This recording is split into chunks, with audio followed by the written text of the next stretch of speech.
Jazz coming to you live from Quantum Audio Entertainment. And today's topic and live discussion this morning, for those who may get this later. Once again, real quick, I'm in LA right now. I just jumped in from Philadelphia, so I'm in LA before I head to Dago. So the topic of discussion this morning is music and addiction. This is my topic, you know what I'm saying? I want to kind of like step away from the recording for a second and speak about that because I think it's a topic that we need to I want to get off my chest, man, because I think sometimes what we spend so much time talking about what music can do for us, and you know what I'm saying? Yes, I am here. I'm here for the moment. I should be headed back to Dago today. I'm about to catch the train back to Dago. I just flew in from Philadelphia, so I'm gonna catch the train back to Dago in a little bit. The topic of discussion is music and addiction, because I feel like right now we're dealing in a time where people are recording with no purpose. When you have an artist, or even when you have somebody who loves music, like a manager or somebody like that, somebody who's involved with music in some way, you have to have a purpose. You can't just come into the studio and just record songs. There has to be a reason for why. And there has to be a money-making tool. Sometimes to do it for the love of the music clause is good. But then sometimes what we miss out on is we miss out on the real purpose, and we drain ourselves.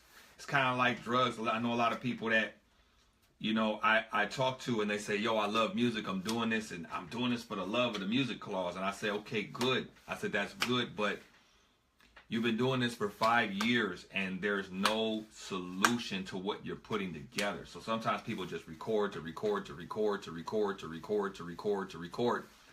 And then, you know, what they realize is there's really no benefit. They're tired. They're hungry. You know, they haven't made any money from it. And what's worse is they're spending money, spending even more money just to be involved with the process, which actually I've seen people spend tens of thousands of dollars on music. And really, there's no end in sight. Either they use their own money, they use someone else's money, they've used a producer's energy and studio time to record a project that they, you know what I'm saying, that they, you know, they really just grind them out to no end, and there's no way in sight for them to get things going. That's right, Buciano, exactly. They never put any music out. But it's for their own personal ego. And I don't think there's any difference between that and drugs, in my opinion. I know a lot of people that go out and they have an addiction, like gambling addiction, and they'll put $10,000 on the table and it'll go away just that fast. And I know I've seen people spend tens of thousands of dollars on one artist. The artist is going to take the money. The person who spent the money doesn't really know what they're doing with the money. They feel like as long as they get in the studio, they feel like they're moving forward. Michael, what's going on with it? I appreciate you. Yo, Bubba Tokes, what's good?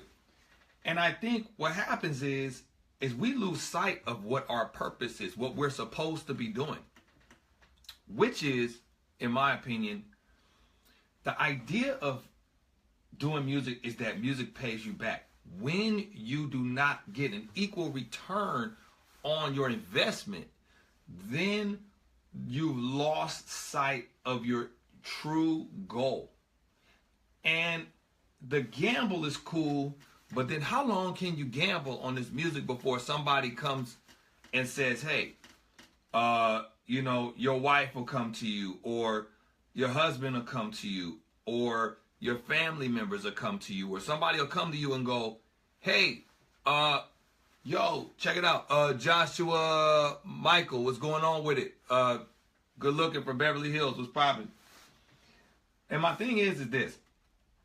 At the end of the day, your people will start coming to you and they're a little worried about you. They're saying, hey, man, you're spending an exorbitant amount of money. And not just an exorbitant amount of money, but an absorbent amount of other people's time and energy.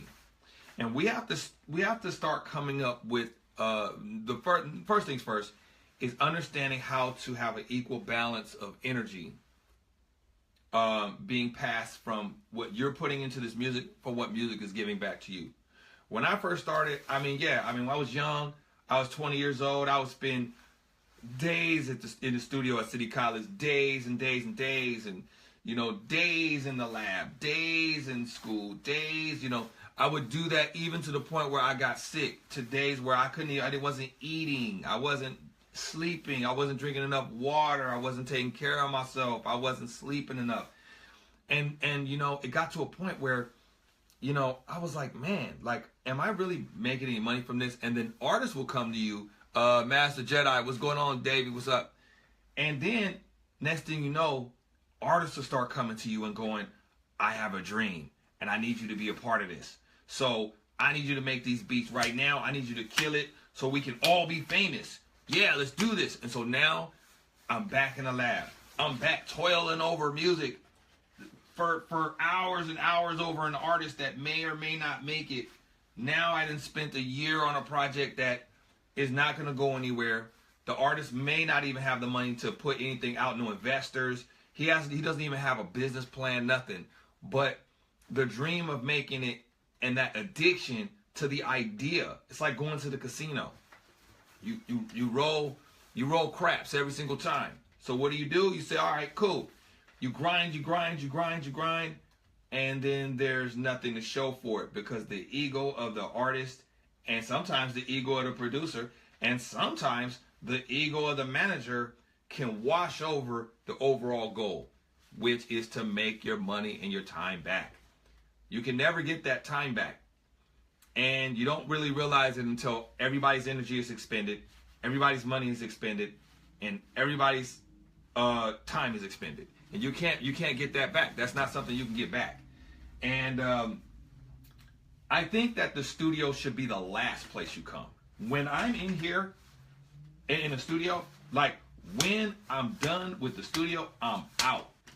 I don't spend no time in the studio. When I get in here, do my work, when the artist leaves, I leave. Because at the end of the day, man, like it's when you spend that extra time in the studio and you're not making any money and there's no even energy being exchanged and it's not feeding your family, it's not feeding you. Like I said, don't get me wrong. It's good to have as a hobby if that's what you want to do. But hobbies are for people who have the money to put towards their hobby and they're still taking care of everything around them. What's happening right now is we got people this hobby is becoming an addiction. It's becoming so bad that they're not even able to take care of their family. They're not even able to work. They're not able to do. And if you just have to do music, at least live within your means so that you can do music and take care of your business at the same time. But right now we're in a world where people are in denial about the addiction of music. And we've all been an addict at one point, even myself. But at some point we got to get to a point where we have to ask ourselves, what is our purpose? Is our purpose to make money from this? Okay, if our purpose is to make money from this, how do we use our talents? What talent do we have that actually really makes money? Let's think about that. Because artists say, well, I'm going to make money because I'm going to be famous. Yeah, you can push that agenda for a while, but at some point, when are you going to stop and smell the roses and say, okay, maybe me being an artist is not enough because I'm not making any money from that. I just asked a producer to waste all his energy on my project. I asked my girlfriend to spend X amount of dollars on studio time. I asked so-and-so to do this for me. I asked so-and-so to do this for me.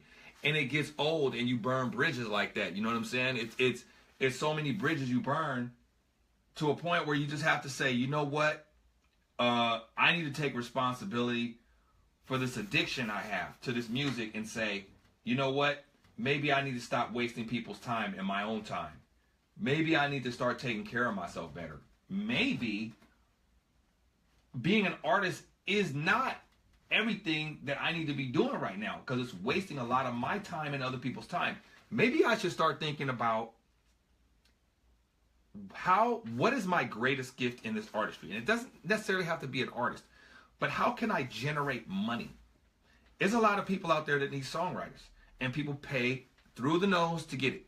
It's people that are looking for trainers, rappers who are looking to get developed, and they're looking for you to share their knowledge on how to rap better, to give them a sound, to develop them. You may be a dope rapper, but you can help other rappers get better, and people will pay you to do it. But if you're not willing to step outside of yourself and your artistry, which is, and even producers, I know a lot of producers right now, people that make beats, and all they do is they sit in the studio and they just make beats all day. And okay, you get $50 here, $100 here, but it's not paying the bills. You're not getting consistent work because you're not even looking at what it is you're doing this for. So you'll spend weeks and weeks and weeks making beats, but the return on your investment is like this. But you'll continue to update your equipment. You'll continue to update whatever you want to update, and you really don't have anything to show for it. And I right now I'm seeing people, yo, man, what you doing, man? Still grinding. It's like, dude, like, okay, so you've been doing this for 5 years, no product, Leonard, yes, no product, no nothing. You have no goals. You don't know what you're doing with the music. You have nobody guiding you. You don't even really know what you're doing this for. This is just, And to be honest, I mean, the only person that, like I said, is winning. No one's wins here, because what happens is, if you can pay me for the studio time and that's great, and I can record your records. But if we have 1,000 records and you really have no purpose, I know when you don't have a purpose. You know what I'm saying? It gets to a point where now we're wasting time. We're wasting energy. That being said, anybody can chime in at any moment. I'm ranting right now, but let me know your thoughts on this. You know what I'm saying? Because this is an issue that I think in Dago we're facing. We're facing a lot of people who have been rapping past their expiration date. You know what I'm saying? And at this point, their family's coming to them. Their family's probably leaving them at this point. You know what I'm saying? They have no vision. They have no goals. And what are we doing? Okay, have all your ducks in a row before you decide to invest thousands in music projects. Yes. And I think what's happening right now, Joshua, is we're in a world where people really don't know where they're going. The word fame is their ducks in a row. Like, famous, okay, I'm an artist and I'm going to be famous. That's it. They'll skip anything in between. Any type of like regular job in music, they'll skip it just so that they can be famous. Rapping past the expiration date. Yes, David, I'm not going to lie to you, David. Like, I mean, there are some great rappers out here, and I'm saying anywhere, that are so great at what they do, they can inspire a whole new generation of rappers to be better and help to usher in a new generation of rappers. But they're continually, it's like they're the alligators in the pond, and they continue to stay in the pond and continue to eat and eat and eat and eat. And what happens is now they're looking at young cats like, oh, these young whippersnappers. Well, you're past your prime. You're not making any money from it. But whenever there's a performance, you want to hoard it. Whenever there's a DJ, you want to hoard it. You want to hoard the DJs. You want to hoard all these people. It's like, dude, there's a time when you have to step away from being an artist and say, hey, let's give this to the young people. Like, I'm looking for some young artists. I don't care about these older cats. No diss, you know what I'm saying? I'm just tired of looking at older cats trying to do whatever they're going to do. And it's like, there's a lot of younger cats that are getting pushed to the side because the older cats don't know when to step to the side, or not just step to the side, but be a teacher. Teach these young cats. But the addiction to the music is so great that they want to continue to push for that ultimate goal, to be signed. And they'll do whatever they have to do to get it. Even when they're pushing a new generation of artists out, they're pushing them out, you know what I'm saying, of the way. And they don't have no room to grow. It's like the worst form of like addiction I've ever seen. So now nobody eats. You know what I'm saying? There are no generations that can come, you know, from that. And, you know, the older cats have so much dominion over stuff. And I'm one of those older cats, and I even know to step out of the way. I listen to a younger artist and I say, hey, I may not understand a lot of what you're doing, but hey, you have time with this. I don't. But I'm not going to be so hoarding with this music. Well, it's my time. It's my time. And if I don't get it, no one's going to get it. It's like, and what I mean by addiction is it's not just spending money. It's also greed. Greed of the system. Greed of the community. Greed of music, period. And you don't want to give anybody else anything unless you get it first. That's also part of the greed and the addiction that's there. Let me see what else. Okay, David says, what I noticed, be it music, education must leave the borders of Dago and be fully immersed once craft. Yeah, I believe that everybody in Dago that's an artist needs to leave the city of San Diego and see what's possible. And then when they come back, they'll have a greater vision of what they have because they'll actually see people that are working. I really believe that. But once again, I still believe that there has to be a level of responsibility. I don't care where they go. If you're going to go somewhere, it's not about going into the studio with women, partying, and weed. All that has to stop. And we need to get into a mode of work, like actual work. And artists need to take responsibility. If you're not making any money from it and you've spent 5 years doing this, find other avenues in music to help build income. I am looking for young artists who is focused. Yeah, you know what? You know, like I said before, Leonard, it's a situation where you have a lot of artists who are addicted. There's an addiction, and we have to decide between an artist who's very focused and an artist who's gone beyond that point, and now it's an addiction to music for whatever reason. Music is a gateway drug to a whole bunch of other mental conditions, whether it be an addiction to fame, an addiction to perfection, which is something I'll talk about in a minute. There are artists who are so addicted to perfection that they will not put out anything until they keep toiling and toiling and toiling and toiling. And by then, they've exhausted all their resources. Everybody's tired just because the artist is not satisfied with their work. And nothing gets put out. And they just keep toiling and toiling and toiling. It's never perfect. I gotta get it the best. Then they never amount to anything. It's a gateway to other things. And you have to be very, very careful not to fall into one of these traps.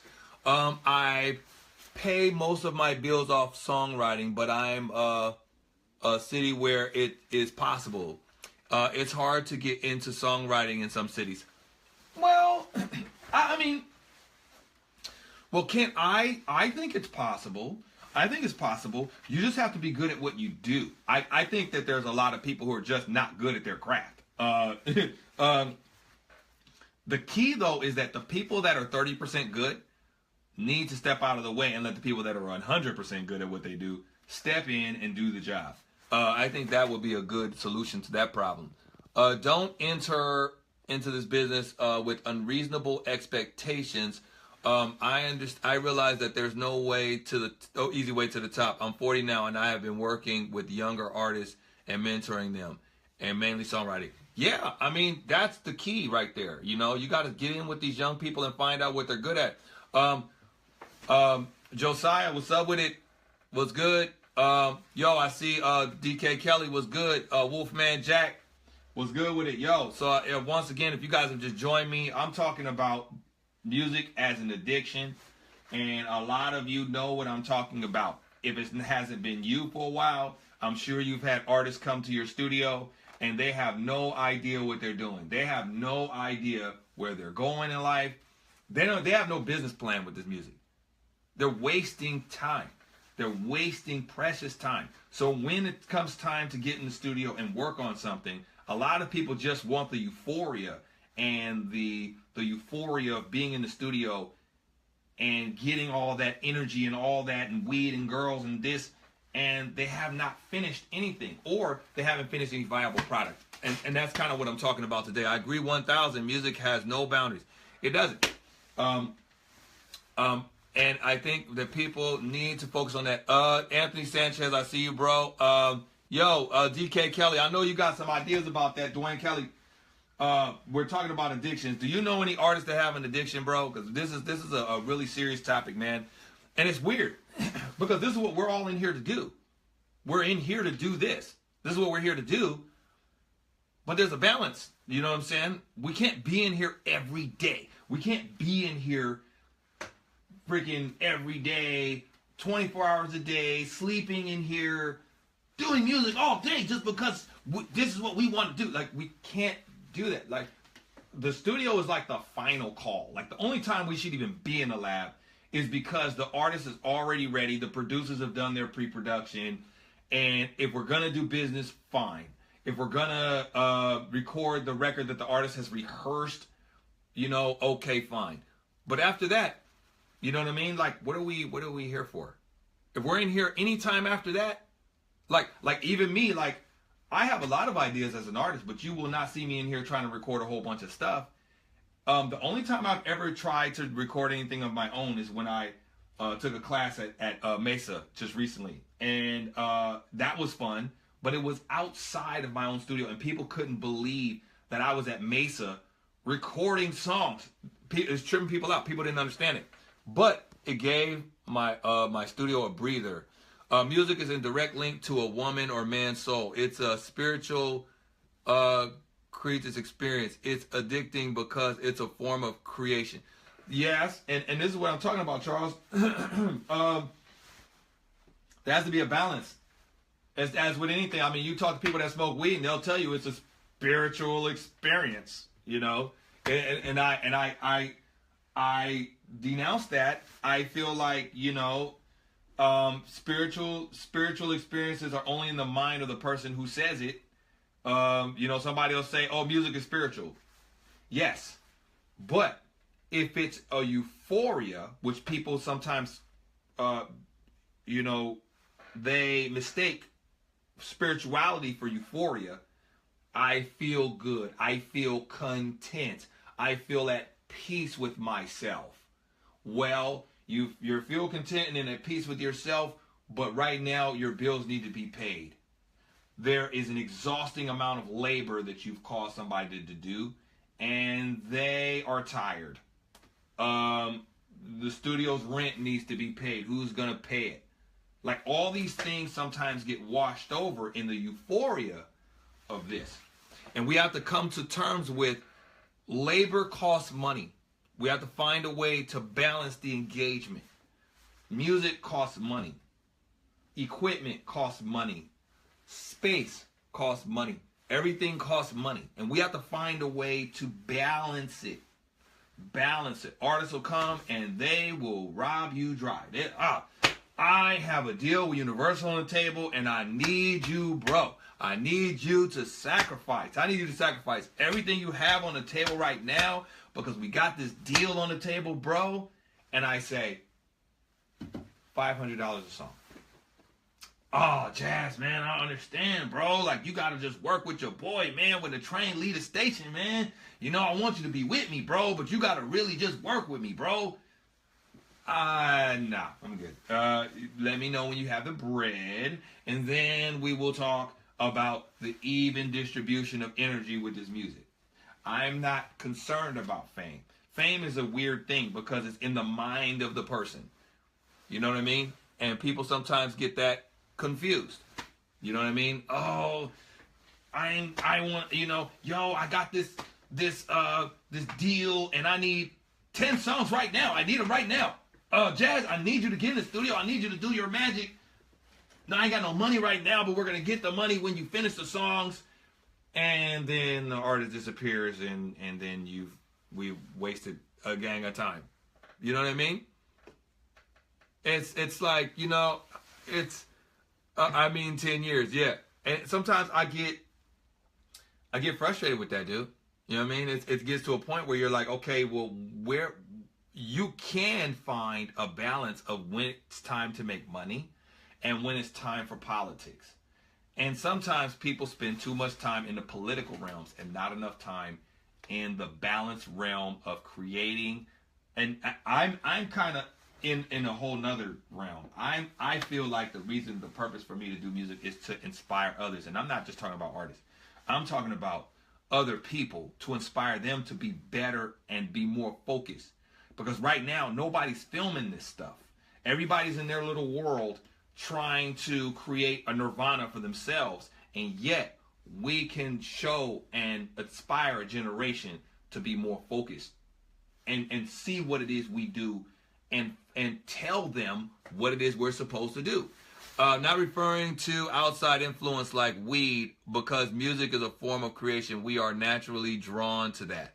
We are all creators, but there's folks who do not respect the craft. Sorry about that, guys. Let me get that back. Let me see here. All right. Man, this is... All right. Let me know if you guys see me right now. Because this went crazy just now.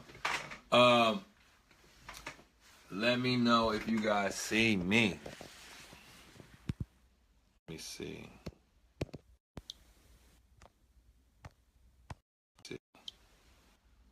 Oh, you on tilt. Yeah, okay. I don't know how that happened. Let me see. How's that work? How's that work, you guys? That's crazy. I don't know how that happened. Let me see. Let me know. Okay, you are 100% correct. Okay. All right, cool. Let me see. Upside down. Okay, let me see. Okay, upside down. Let's try this right here. See if that works. All right, good stuff. Thank you. All right, let's try that right there. Let's see if that works.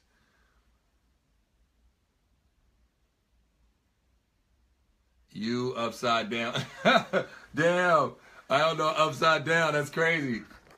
Got it. Okay, got it. All right, cool. All right, cool. That works. I'm like, man, when I dropped it, it did some crazy stuff. But, better. Okay. All right. Cool. All right. And yeah, it's right now. Okay. Cool. Got it. All right. Good. All right. So you are now calibrated. No, you good. Okay. Cool. All right. So what is everybody's thoughts, man? I think let me see. Now you need a 1800 Callian number because texting ain't working. Upside down now, good now. Okay, cool. So here's my issue. You know, log word. Okay. So here's my issue. My issue is we're dealing with, you know, it's funny what Charles is saying, because there's such a connection with music to us all. It's like human connection. We have a human connection with music that's so strong that we sometimes get lost in it. And what I'm trying to say is we need to find a balance between, you know, I'm not even saying what music gives back. I'm saying even what we put into our families and what we put into the time that we spend just trying to smell the roses, man. Like, get out and go bowling, go somewhere, go do something with a significant other. Go be and do. And I understand that sometimes business can get in the way, because I've been guilty of that in a number of senses, where sometimes business gets in the way of, you know, what we're supposed to be getting involved in. But we have to find a way to, you know, to put ourselves in a mode where we can have a balance of music, life, and family. You know, and if you got kids, I mean, it's even extra special. It's even extra more important. I do understand sometimes when you have to work to make things happen for your children, and then, you know, sometimes you get in the lab and you got to work harder. But there's a lot of guys out there, man, not making no money, and it drives me absolutely bonkers sometimes. Let me see. So, yes, it is my strength. Let me see. It was super to record a song at different studios. They ended up flaking last minute. Then they ended up going to the Hookmaster Studios, and Millie Mike recorded a track called Hard Life. You got on the track. Oh yeah, I remember that. This conversation needs to allow us to call in and share our thoughts. You are really inspiring your hometown to think. Texting is limiting. You know what, Charles? It is true. You know what? Before, you know, the weird thing about, you know, and I know some websites like Ustream where I've done Ustream, and I feel like when I started doing Ustream, I felt like it, you know, that was cool until they started charging. I was like, damn, okay. Then when Facebook Live came in, you know, that kind of, you know, kind of messed everything up. I will say this. This is what I might do. Good analogy. What I'm thinking about doing is I'm thinking about having another number that people can actually call when I'm on live, so that people can give their opinion live over the phone. And I'll give them kind of 1 minute on the line to share their thoughts. Are you still in Dago, Master Jedi? Davey, no. I'm actually right now. I'm in LA right now. I'm in a studio called Quantum Audio Entertainment. So this is in LA. I just came back from Philadelphia, which I'm gonna say, Davey, it was, you know, I'm inspiring so many people out there at studios and people to change, and it's not even, has nothing to do with me throwing my weight around it or even saying that I'm doing this or that. It's about just creating change without to manifest it, without being overzealous or over the top. You know what I mean? To manifest that. And that's to manifest change, like, and to do it by leading by example, not by being over the top or overzealous, but leading by example. And there's so much happening in Philadelphia and in Delaware, in Wilmington, Delaware. And I went out there on a very, like, honest and grassroots mission, and it's blown in, it's blossoming into something so amazing. You know what I'm saying? You know, you'd be surprised at what you see out there, and the artists that are really looking and longing for change. I think that's what's happening everywhere. And it really just takes a little focus, that's all. And it takes the OG, and like I said, there's a lot of OGs out there that I wish they would get out of their sauce and sit down and really inspire these young people. And I'm not talking about going to conventions and conferences. I'm talking about really sitting in the studio and helping these young guys understand, even studio-wise, understand what they're supposed to be doing in his music, and helping them be responsible. Not just throwing them in the studio and just, you know, having them record, because that's not going to get it. All that's going to do is create more addictions. Let me see. I need a studio like that to record in. It's hard for females to get on the front line. I'm in Dago, Latrice. Not bothered. Okay, I need to get in the studio. Okay, Latrice. Let's get into that. Okay. Okay, man. I'm just gonna keep 100, man. Females have it hard, man. This is a male-dominated industry, and I'm not gonna lie, man. It's you know, it's funny because, you know, in New York, it's a lot of female rappers that will never get the time of day because the male rappers is like, oh yeah, it's a female rapper. Yeah, nah, they're not gonna get the spotlight. San Diego isn't no different. It's a kind of like it's a weird place, man, where, you know, and a lot of times when you have a male in charge, I really wish there was a female producer and a female studio where women can come and not feel intimidated or not feel like, you know, they got to deal with guys all the time, because guys can be, man, I don't know, man. I've heard so many stories. I can't even tell you how many stories I've heard about females getting this, did that, something weird happens. It's a lot going on, man. So yeah, I feel that there needs to be something that needs to be done. This convo This combo mindset in multiple areas of life, especially when dealing with folks in Dago. It's true. I ain't gonna lie, man. There's a lot of women out there that just don't even feel like going to the studio because they've been in situations where it's a male chauvinist situation and feelings get involved. When in actuality, there needs to be a protocol in the way that men approach women in studios of business. You know what I'm saying? And certain things cannot be said to them. Certain machismo things, or certain like what do you call that? It's like male chauvinist things, or stuff like that. It needs to be all business, and you got to keep your feelings out of it. You know what I'm saying? And what you may think about the woman, if you think the woman is attractive, that's beyond the point. That needs to be eradicated from the relationship in business. You know what I'm saying? And you focus on the job. But right now, it's a lot of people getting involved with a dude, and then the female can't get their songs and this and that. It just, I've been hearing so many stories, and it bothers me, man. It's like it's a really tough thing to hear sometimes. Let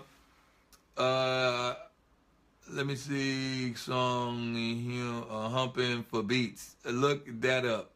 She at ATL. Okay, I'm gonna check that out, Davey. I'm gonna check that out. Do you ever listen to Black Tehran? Yeah, dudes be subjective and not objective, right? We're a different breed, and sometimes, and to flip that, sometimes females can be aggressive. You know what I'm saying? And then you gotta. But the thing about it is that no matter how aggressive a woman can get, because I've had that happen to me before. You just have to tame it yourself. Sometimes you won't be able to tame it, but you should be able to tame that yourself, and you balance the rules of the engagement. You know what I'm saying? You'll balance it out. But if you let that get to you, and you let that, you know what I'm saying, no one's really, in a good situation there. Everybody getting day Wyclef on. Yeah, it happens. It happens, but I think that it's something that we need to tame. But a lot of women, though, also too, I feel there needs to be a dress code. That's another thing too. A woman coming to the studio should not be dressed like they go into the club. That's just my opinion. I'm gonna say that one more time. A woman should not come to the studio dressed like they go into the club. Cannot do that. You do not distract a male. You have males in the studio with you. You do not distract them by wearing certain types of clothing. And just as well as dudes, you can't be walking around with your shirt off and shit. Like, just, be business minded and professional. You know what I'm saying? And I think that's also helpful. I think that's helpful. In a way, I ain't saying it's gonna always be helpful, but just just try to build some type of respect level and something. But that being said, that can also be an addiction. Sometimes there's producers that only work with women. Like, every time you see them in the studio, it's always a female in the studio, and they can't work with no male. They don't want to sit in this. They can't sit in the studio with a male to say they like. They can't even talk to a male. That's bad business. You know what I'm saying? If all you can work with is women because you like to have control over these women, yo, man, you in the wrong business. You know what I'm saying? You got to be able to talk to males on a human level, not compete with them, not puff up your chest to them. You know what I'm saying? Like, all that stuff. That's stuff that needs to be worked on too. You know what I mean? We gotta eradicate that too. Gotta be comfy in the booth. Okay, are you looking for new artists? Latrice, big difference. I'm not looking for artists. I'm looking for clients. Never an artist. I don't look for artists. Me and artists don't get along in terms of me trying to put together an artist team or a label. I don't get involved with that. Keep it 100. I don't have artists. I have clients, people that come to me for work, and that keeps the rules of engagement at a good level. You know what I mean? That way, when you come in the studio, you're paying me to do a service. You know what I'm saying? It ain't, I think you're cute. I think you have talent. I think that I want to manage you. That's where things go wrong. You know what I'm saying? You come to the studio, you pay your money for a producer. The producer does his job. You get your files. Have a nice day. Whatever you do after that, that's up to you, and you're good to go. You know what I mean? That's the way it should be. And that's interesting. You said looking for artists. If a producer is looking for artists, they're in the wrong business. They're in the wrong business. They're not supposed to be looking for artists. They're supposed to be looking for clientele. If a female is coming to my studio, you pay me for a service, and you're out of there. Yo, hey man, appreciate it. Hopefully you come back. Yo, let me see. Puffy looks for artists. Yeah, but Puffy, he got money. He's an investor. So you see, okay, so you see beat studio time. Okay. Oh, so you sell beat studio time? Absolutely, I sell both. So you know what I'm saying. Definitely, if you want to come through, check me out. You know, you can definitely holler at me. You know, I'll be in San Diego later on tonight. So if you want to holler at me about beats and all that, we can definitely get up. Definitely on that level. We can definitely do that. You know what I mean? There are some other dope producers you should also check out. I'm a producer that likes to work from scratch. I mean, there's a lot of producers that just they got 10 beats and they can sell 10 beats to you. There's a lot of producers like that. So you should check out Basshead. I like Basshead's music, and then you can come to me to record it. I think Basshead is probably the dopest producer in terms of beats that are mixed. I like him. I mean, if you know. But if you're gonna work with me, I prefer to work with an artist directly. Like you need to. I want to sit down with you and I want to make the beat from scratch. Other than that, I'm not really about like just giving beats out like that. Like there's people that do it and they're really good at that. I'm just not that type of producer. I want to sit with you, mind meld with you, find out what your style is, and we make something original from scratch. That's what I want to do. Yeah, Davey, Basshead. Yeah, Basshead. Yeah, BASS. I know it says, I know it's weird, but it's almost like bass head, but bass head. Bass, as in the music, the bass in the music. Yeah. So, BASSHEAD. Look him up. He's up there. I work with Flyer Gang, B Shop, DJ D Rock. Oh, DJ D Rock. Oh, yeah, etc. Okay, yeah. Okay, so you got there you go, Davey. There you go. That's what it is. There you go. You got it. That's it. Yeah. So yeah, Basshead. I like him. I think he's got dope beats, and every time he plays beats, I'm like, okay, this is smashing. Like this, okay, great. And I feel like I can mix to him. Sometimes I be getting beats, and I'm like, man, this stuff ain't even mixed. I mean, how are we supposed to? I mean, yeah, so now I'm like, I need separated files, bro. Can you send a separated file so that I can mix the beat first, then do the session, this, that. You know what I mean? So yeah, getting back to the topic at hand, as we were talking about, anybody got any thoughts on that, by the way? Addictions to music? I know it's weird because we don't talk about that. We don't open up about that. We just keep going and going and going. But we need to start being open about that. You know what I mean? We need to start being open about addictions, man. You know? And we got to know when to balance. We got to know when to stop. If not, life will call us in, trust. Life will suck us in, suck us right in. It'll be like, you'd be working on some stuff, and then your blood pressure will be up. You'll be working on some stuff, and then your wife leave you. Then you'll be working on some stuff, and your kids will get on you. You'll be working on some stuff, and your car break down, and then you realize ain't nobody been paying you for the music that you've been doing. So you hit your people up, and you be like, "Hey man, I gotta take a hiatus. My car broke down, and since y'all not paying me, I have to take care of my own business right now. I'll holler at y'all when I get finished." So life will call you back in regardless. Brandon Holmes, what's good with it? I see you in the building. Those are all hood producers. Everybody produced the same in the area that Latrice just stated. Ouch. Addiction to music is interesting when they're now shows to perform. Right, Davey. That's an issue. There's a lot of shows out there. Why? You've already recorded 4 songs. Why aren't you out there performing those songs? Why aren't you going to different cities looking for shows to perform and driving to different cities? Phoenix is up the street. Vegas is up the street. LA is up the street. And then you got areas in between like Riverside and all kinds of stuff. Why aren't you going out and performing? Orange County. Why aren't you looking for shows to perform your songs in and get a buzz on what's popping? Good thing.